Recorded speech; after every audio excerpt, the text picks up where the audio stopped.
Hello student, मेरा नाम गीता जैन है और मैं government GSB PG college Balod में गेस्ट लेक्चरर हूँ।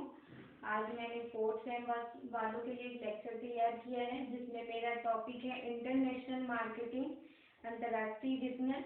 इसमें मैं आपको आज बताऊंगी यूनिट 4 का जो अपना फर्स्ट पार्ट है सेल्स प्रमोशन, वो क्या होता है, विक्रय संवर्धन के बारे में बताऊंगी।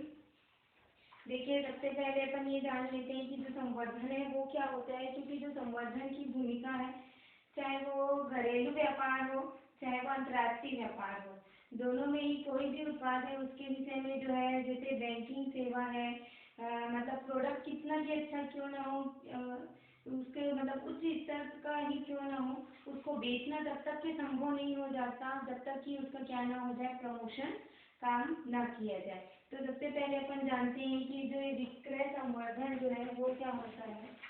सेल्स प्रमोशन, विक्रय संवर्धन, ये पार्ट फर्स्ट है यूनिट 4 का। जो विपणन मिश्र है ना, उसमें 4 पी होते हैं, उसमें से एक पी क्या है, प्रमोशन है। जो मतलब विपणन मिश्र अपन जो पहले पढ़ चुके हैं उसके 4 पी होते हैं, उसमें से एक पी है प्रमोशन। इसका मतलब है कि विपणन मिश्र में वे सभी उपकरण आते हैं जो किसमें सहायक हो, और उसके कम्युनिकेशन में सहायक हो। जैसे क्या होता है कि अपने को विक्रय करना है तो उसके लिए व्यक्तिगत विक्रय, विज्ञापन, प्रचार प्रसार, ये सारी गतिविधियों को शामिल किया जाता है। जैसे अपने को उसमें प्रदर्शन भी करना पड़ता है, शो लगाना पड़ता है, और विक्रय बढ़ाने के लिए क्या है, जो ग्राहक जिससे क्या खरीदे, माल खरीदे, और विक्रेता की प्रभावपूर्णता को बढ़ाने के लिए क्या हो जाता है, विक्रय संवर्धन आवश्यक है। लेकिन ये देखा जाता है कि जो विक्रय बोले चाहे विक्रय संवर्धन बोले एक ही है, लेकिन वास्तव में दोनों क्या होते हैं, अलग अलग होता है। जैसे क्या हुआ, जैसे आदेश प्राप्त करना, माल को पैक करना, माल को भेजना और उसका मूल्य प्राप्त करना, ये सारी प्रक्रिया जो है माल के हस्तांतरण से संबंधित है। और इसमें विज्ञापन और विक्रय बढ़ाने की जो गतिविधियां हैं वो संवर्धन में शामिल होती है। माल के स्वामित्व का हस्तांतरण मतलब क्या कहलाता है, बिक्री कहलाता है। बिक्री में जो है विज्ञापन और विक्रय संवर्धन की प्रक्रिया जो है वो नहीं आती। तो अपन जानेंगे कि संवर्धन क्या होता है। संवर्धन मतलब क्या करना, कि जो ग्राहकों को उत्पाद के लिए क्या करना, आकर्षित करना, प्रोडक्ट के लिए क्या करना, उनको खरीदने के लिए क्या करना, प्रोत्साहित करना, जो है वो संवर्धन कहलाता है। जो विक्रय संवर्धन होता है इसके अंतर्गत जो आता है, प्रदर्शनी है, शो है, उपहार है, प्रतियोगिताएं हैं, ये सारी चीजें किसके अंतर्गत आता है, विक्रय संवर्धन के अंतर्गत आता है। तो अपन देखते हैं कि जो संवर्धन है, विक्रय संवर्धन, उसकी कार्य क्या है। अंतर्राष्ट्रीय विपणन के अंतर्गत विक्रय संवर्धन के कार्य, विक्रय संवर्धन सेल्स प्रमोशन का कार्य है, पहला, ग्राहकों को प्रोत्साहित करना, ग्राहकों को प्रोत्साहित करना। तो जो सबसे संवर्धन का सबसे पहला और महत्वपूर्ण कार्य क्या है, लोगों को जो है अपने प्रोडक्ट को खरीदने के लिए क्या करना, प्रोत्साहित करना। ये कार्य जो है ग्राहकों को प्रोडक्ट के लिए जानकारी देना। इसमें क्या क्या माध्यम हो सकते हैं प्रोत्साहित करने के लिए, जैसे उनको क्या करना, फ्री में सैंपल देना, और उनको डिस्काउंट पे क्या करना, माल बेचना, और प्रतियोगिताओं का आयोजन करके क्या कर सकते हैं, ग्राहकों को प्रोत्साहित कर सकते हैं। इसके बाद सेकेंड है मध्यस्थों की सहायता करना।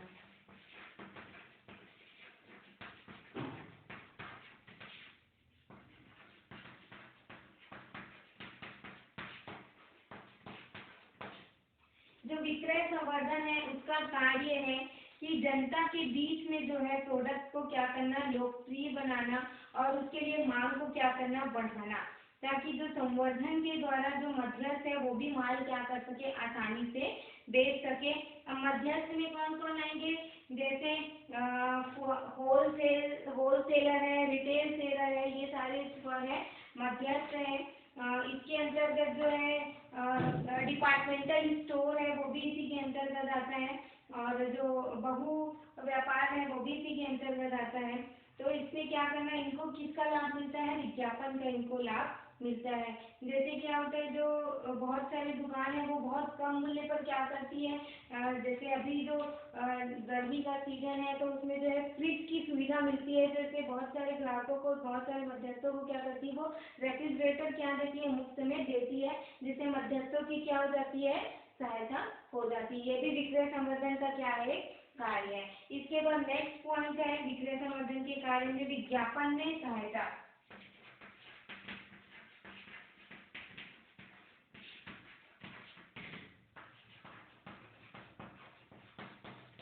विक्रय संवर्धन का कार्य है जो है गतिविधियों में मध्यस्थों को क्या करना, विज्ञापन में भी सहायता मिलती है। जैसे क्या करना, जो भी निर्माता है उनके दुकान पर क्या करना, बोर्ड बनवा कर देना, और जो है दुकान का जिसमें क्या लिखा हो, नाम लिखा हो, जिससे उनके भी दुकान का क्या हो जाएगा, प्रचार प्रसार हो जाएगा, उनका भी क्या हो जाएगा, विज्ञापन। तो थोक व्यापारी के सहयोग से जो कंपनी है विक्रय संवर्धन विभाग जो है विज्ञापन भी क्या है, चलाती है, जिससे वह क्या करते हैं, दोनों आपस में बांट लेते हैं।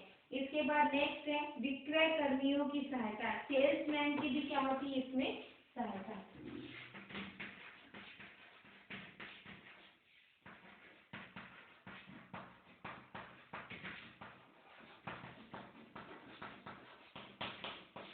विक्रय कर्मियों की सहायता, इससे विक्रय कर्मियों का क्या होता है, जो संवर्धन के अभियान से जो है, जो सेल्समैन है उनको भी माल के आदेश पाने में सहायता मिलती है, और यदि किसी जो वस्तु है उसका बहुत विज्ञापन हुआ है तो विक्रय जो सेल्समैन है उनको ग्राहकों को माल की गुणवत्ता के बारे में ज्यादा बताने की आवश्यकता नहीं पड़ती है, और उसके कारण जो है उनका माल जो है विज्ञापन के थ्रू आसानी से क्या हो जाता है, बिना पूछताछ के ही क्या हो जाता है, सेल हो जाता है। तो इस प्रकार से जो है अंतर्राष्ट्रीय व्यापार के अंतर्गत जो विक्रय संवर्धन है उसके 4 कार्य हैं।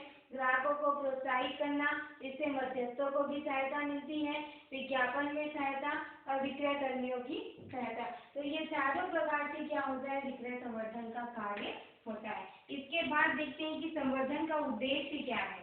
जो मेन विक्रय संवर्धन है उसका उद्देश्य क्या है।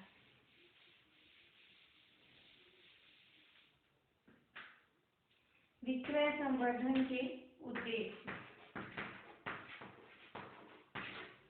विक्रय संवर्धन का उद्देश्य है पहला, उत्पाद के विषय में जानकारी देना, मतलब जो प्रोडक्ट है उसके विषय में क्या करना, जानकारी देना कि जो प्रोडक्ट है वो मार्केट में आया है, विषय में जानकारी देना। प्रोडक्ट जो है मार्केट में आ गया है, इसके संबंध में जो है ग्राहकों को, कंज्यूमर को क्या किया जाता है कि कैसे प्रोडक्ट का यूज करना है उसके बारे में पूरी डिटेल और जानकारी दी जाती है। सेकेंड आ जाएगा ग्राहकों को प्रोत्साहित करना, जो इसका कार्य है वही इसका क्या है, उद्देश्य है, ग्राहकों को प्रोत्साहित करना।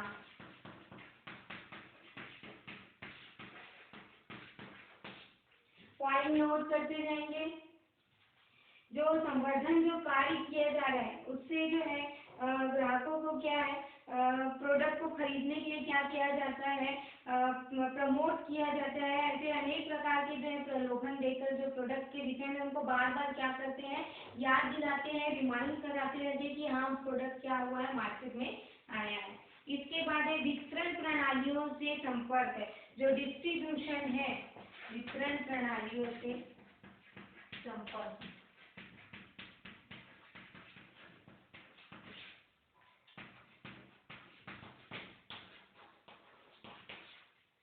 जो डिस्ट्रीब्यूशन है उससे भी क्या कर सकते हैं, कांटेक्ट कर सकते हैं। जैसे कि डिस्ट्रीब्यूशन कौन हो गए, अपने जो होलसेलर है और रिटेलर है उनको भी क्या है, प्रोडक्ट की जानकारी दी जाती है ताकि उनसे भी क्या बना रहे, संबंध बना रहे। जैसे ग्राहकों को प्रोत्साहित किया जाता है, वैसे ही जो ये मीडिएटर्स है इनसे भी क्या बना रहता है, कॉन्टेक्ट बना रहता है। फिर नेक्स्ट पॉइंट आएगा कि प्रोडक्ट को छवि बनाए रखने में,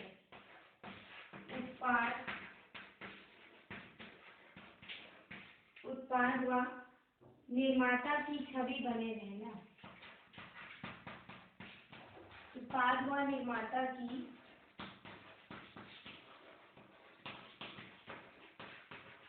छवि बने रहना। इसका मतलब ये है कि जो ये अगर संवर्धन है इसका उद्देश्य ये भी है कि जो प्रोडक्ट है उसकी इमेज बनी रहे और जो प्रोड्यूसर है ना, निर्माता है, जो मैन्युफैक्चरर है, वो भी अंतर्राष्ट्रीय व्यापार की दशा में अपनी क्या कर सकता है, अच्छी छवि बना के रख सकता है प्रमोशन से। इसके बाद है प्रतियोगी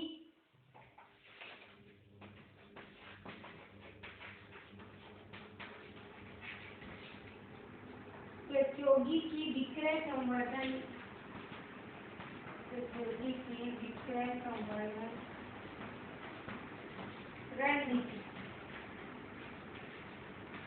रणनीति का प्रतिकार करने के लिए विक्रय संवर्धन करने का एक ये भी उद्देश्य है।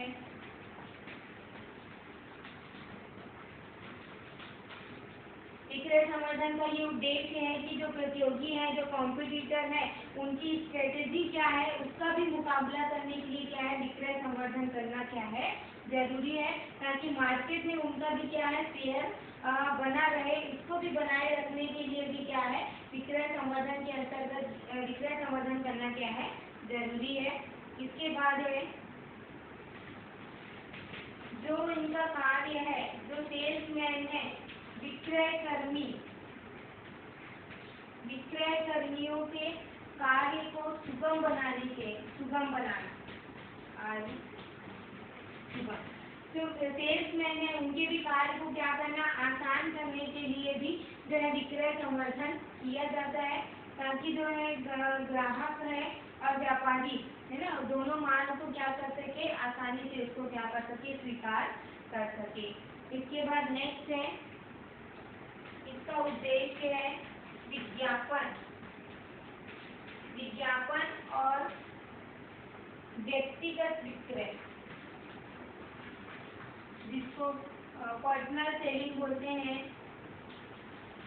एडवर्टाइजमेंट एंड पर्सनल सेलिंग, दोनों को क्या करना, दोनों के बीच की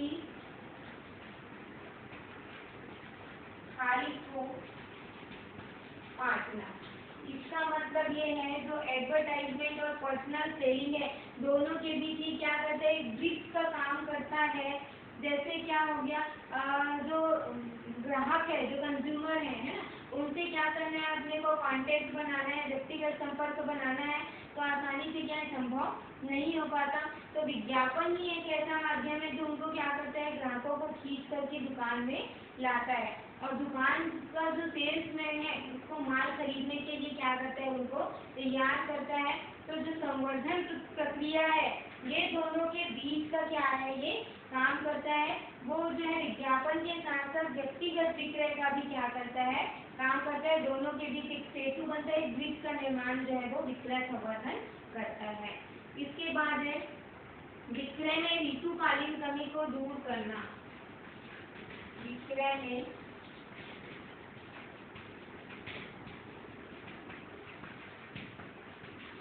ऋतुकालीन कमी को दूर करना। इसका मतलब ये है जो सीजनल डिक्लाइन है ना, जैसे कुछ प्रोडक्ट क्या होते हैं कि कोई विशेष ऋतु में ही बिकते हैं और वो ऋतु अगर खत्म हो जाती है तो उसकी बिक्री में क्या आ जाती है, कमी आ जाती है। तो उसके लिए भी जो विक्रय संवर्धन क्या है, एक अच्छा तरीका है। जैसे चाय और कॉफी जो है ज्यादा किसमें मांग करते हैं, शरद ऋतु में, और गर्मियों के मौसम में इसकी बिक्री को बढ़ाने के लिए क्या करना पड़ता है, उनका शीतल पेय के रूप में क्या किया जा सकता है, प्रचार किया जा सकता है। इस प्रकार से एक विक्रय संवर्धन के क्या होते हैं, उद्देश्य है। विक्रय संवर्धन के जो कार्य है वही उसके क्या है, उद्देश्य है। इसके बाद देखते हैं कि विक्रय संवर्धन जो कर रहे हैं उससे लाभ किसको मिलेगा। विक्रय संवर्धन करने से क्या क्या लाभ है, क्या महत्व है इसके। विक्रय संवर्धन तो समझ चुके हैं सभी। विक्रय संवर्धन का जो इम्पोर्टेंस है वो किसके लिए है। सबसे पहला लाभ तो किसको होगा, जो जिन्होंने प्रोडक्ट को बनाया है, निर्माताओं को लाभ।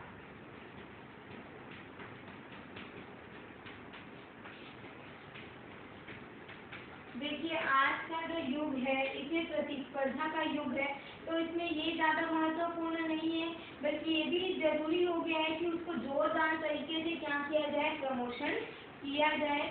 क्योंकि जो यदि जितनी भी गतिविधियां हैं मैन्युफैक्चरर से लेकर के कंज्यूमर तक के जाने के लिए बीच में बहुत सारे मीडिएटर आते हैं, बहुत सारे डिस्ट्रीब्यूटर आते हैं, तो उनके लिए जो है जो संवर्धन क्रिया क्या हो जाता है, बहुत जरूरी हो जाता है। चाहे वो किसी के लिए भी क्यों नहीं चलाई जा रही हो, सभी को क्या पहुंचाएगा, ये लाभ पहुंचाएगा। तो सबसे पहला लाभ जो किसको होगा, एडवांटेजेस टू प्रोड्यूसर। निर्माताओं को इससे क्या लाभ होगा, संवर्धन से जो है जो उनके नए ग्राहक हैं या जो पुराने ग्राहक हैं, दोनों के बीच में विक्रय में क्या होगी, वृद्धि होगी। और जो प्रति इकाई लागत भी इससे कम होगी, क्योंकि विक्रय बढ़ेगा तो लागत भी क्या हो जाएगी, कम हो जाएगी। और जो बीच में बिचौलिए हैं वो भी क्या करेंगे, प्रोडक्ट का व्यापार करना क्या कर देंगे, शुरू कर देंगे, क्योंकि उसका विक्रय बढ़ेगा। देखो एक चीज बढ़ने से क्या होगी, बहुत सारी चीज जो है इफेक्ट पड़ती है। तो संवर्धन से माल के व्यवहार में जो है आसानी से मिल जाएंगे उनको, और उनको ज़्यादा चुनौतियों का सामना भी नहीं करना पड़ेगा। मतलब इनको क्या होता है, प्रतिस्पर्धाओं का भी लाभ मिलता है। देखिए निर्माताओं से अगर विक्रय में वृद्धि हुई तो एक चीज करने से, विक्रय में वृद्धि होने से बहुत सारी चीजों को इफेक्टिव पड़ता है। क्योंकि अगर विक्रय में वृद्धि हुई तो मीडिएटर आ जाएंगे, इसके वो भी व्यापार करना शुरू कर देंगे। मीडिएटर आएंगे तो उनकी माल खपत होगा, तो इनको लाभ भी होगा। और साथ में जो कॉम्पिटिटर हैं, उनके प्रतिस्पर्धी हैं, वो उनका भी क्या कर सकते हैं, आसानी से सामना कर सकते हैं। इसके बाद में सेकेंड जो है, इससे इनको तो लाभ होगा ही होगा, साथ ही मध्यस्थों को भी लाभ होगा, मतलब बिचौलियों को भी क्या होगा, इससे लाभ होगा। मध्यस्थों को जो लाभ होगा वो जो है फुटकर व्यापारी और थोक व्यापारी दोनों को इसमें शामिल करेंगे। इससे दोनों की विक्रय में क्या होगी, वृद्धि होगी, और वृद्धि होने से इनके लाभ भी बढ़ेंगे। और ये जो अपने प्रोडक्ट हैं उसको आसानी से मार्केट में क्या कर सकते हैं, सेल कर सकते हैं। उनको ज़्यादा एडवर्टाइजमेंट कराने की जरूरत नहीं पड़ेगी, क्योंकि जो उत्पादक हैं उन्होंने ऑलरेडी क्या करा लिया है, विक्रय संवर्धन कर लिया है।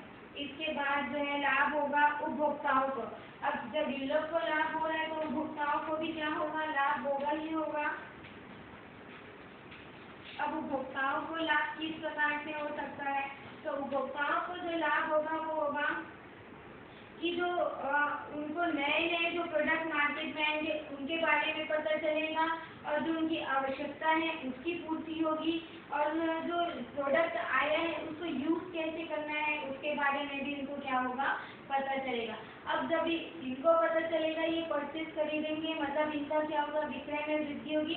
विक्रय में वृद्धि होने से लागत ऑटोमेटिक कम हो जाएगा, क्योंकि प्रति इकाई लागत कम हो जाएगी, बहुत बड़ी मात्रा में जो है प्रोडक्शन होना स्टार्ट होगा। तो अब जब लागत में कमी आएगी तो मूल्य में भी क्या आ जाएगी, कमी आ जाएगी। तो इनडायरेक्टली जो है कंज्यूमर को भी क्या होगा, इससे प्रॉफिट होगा, क्योंकि जब मूल्य कम होगा तो उपभोक्ता को लाभ पहुंचेगा, उपभोक्ता को लाभ होगा तो उनके रहन सहन के स्तर में क्या आएगा, सुधार आएगा। और कभी कभी ग्राहकों को भी क्या हो जाएगा, मुफ्त में माल मिल जाएगा, क्योंकि प्रमोशन करना है तो सैंपल भी देना पड़ेगा अपने को, ये भी प्रमोशन का पार्ट है। तो इस प्रकार से उपभोक्ताओं को भी क्या होगा, लाभ होगा, क्योंकि उनको भी नमूने के रूप में मिल जाएगा।